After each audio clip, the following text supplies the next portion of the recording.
sa palamigan. Hi. Oh, di naman siya halo-halo ngayon. Pangalawang Kapatid ng bunsong kapatid. So, pinagkawagin ko. Oo, Pag pera-pera sa po. Miss New Zealand. Galit na galit. Ninakaw daw yung taisan niya. Inihian pa yung bag niya. Vince, baby,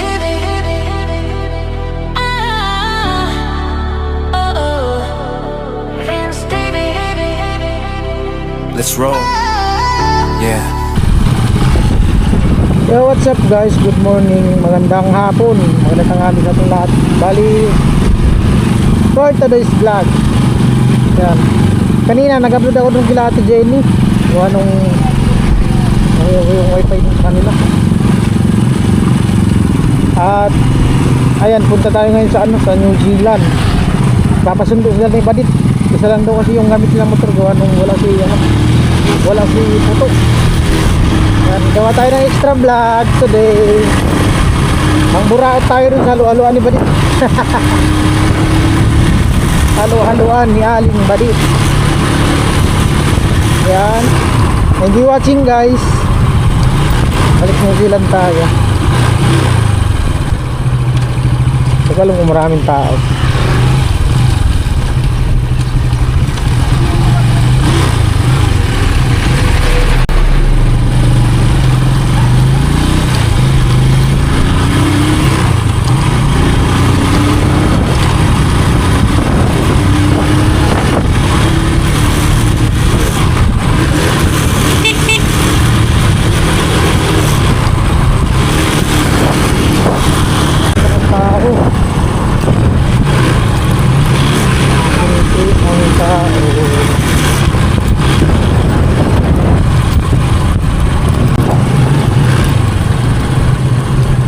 Nasa bakasyon pa yung iba.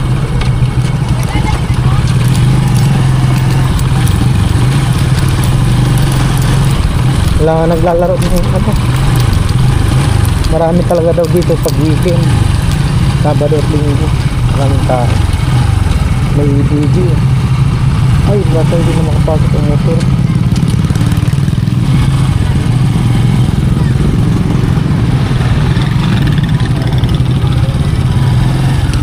Di na pwede boy motor. Pwede pa motor. Di na pwede. Ang nakalawag saan?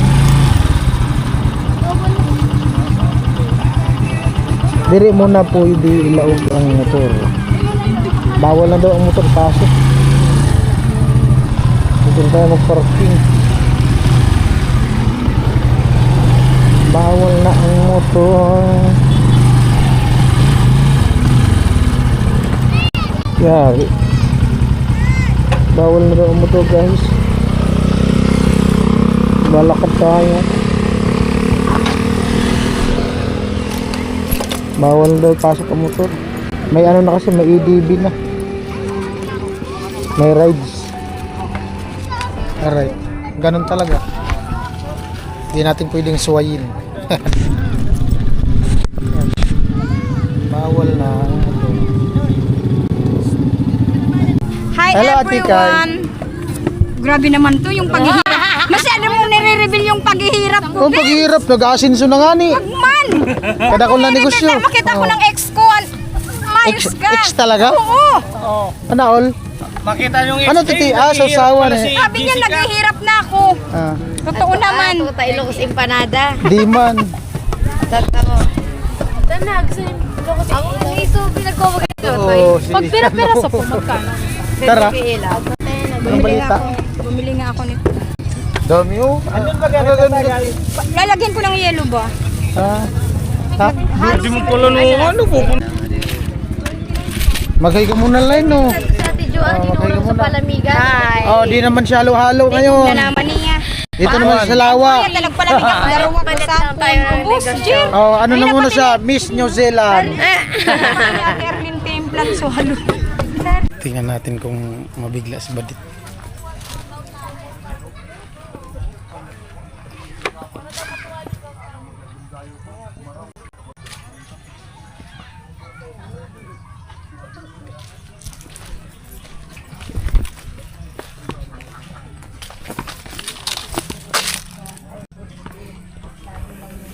Ay. Wala, nakita na. Naol. Nag-inom pala sila oh. Umpisa pa lang. Alupit oh. Ano pala sila Kuya Boy? Naol. Oh, di na halo-halo tinda nila. Barbecue na. Barbecue. Paano hindi malulugi yung paninda eh? Puro kain lang oh. Ay, di man kami gastos si Ate Bibi. Puro kain. Wala.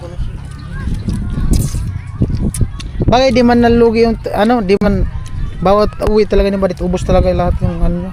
Kasi natunaw yung hilo, mabinta sa hindi, ubos ang hilo. Bakit? No. Tubig man. Eh, maganda nga negosyo. Yan nga, laging ubos. Amo ka. Tama. Laging ubos. Siri ka ba nawala na yung liig? Nung pumunta ako. Aray ko man! Oh. Nung pumunta ako. Pares na kayo ni Badit, malaki na dito ang likod. Yan ang gusto kong negosyo talaga yun. Araw-araw na ubos. Araw-araw talaga ubos.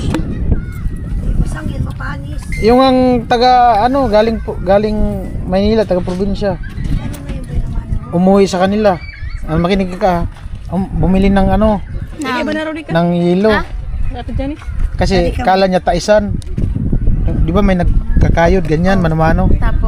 Tapos sabi niya bilhin niya na daw. Ganda daw ng taisan, makinang.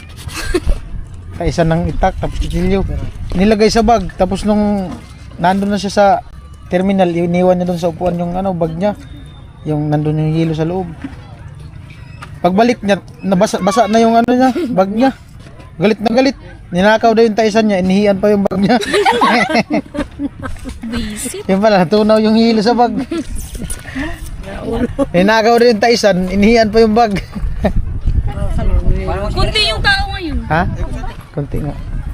Hindi, mga silinggo. Kaya mo. May mga trabaho din. Andun sila Ate Ikay. Limonaro kami. Ay, si Jamie oh. Sar, pasara ka mo. Namasyal din si Jamie. Kasama yung Pangalawang kapatid ng bunsong kapatid. Di kasama ni Jamie si ano, si Kim.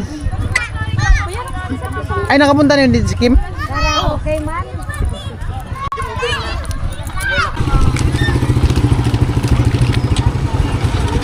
Ayan po, bali angkas ko si Rika 621. Ayan, pauwi na. Ayan si Badit po. Hindi ka sila magkaso saan. May karga. Kanina daw nagpahatid lang sila. Ano na?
daming biyahe, uwi na kasi.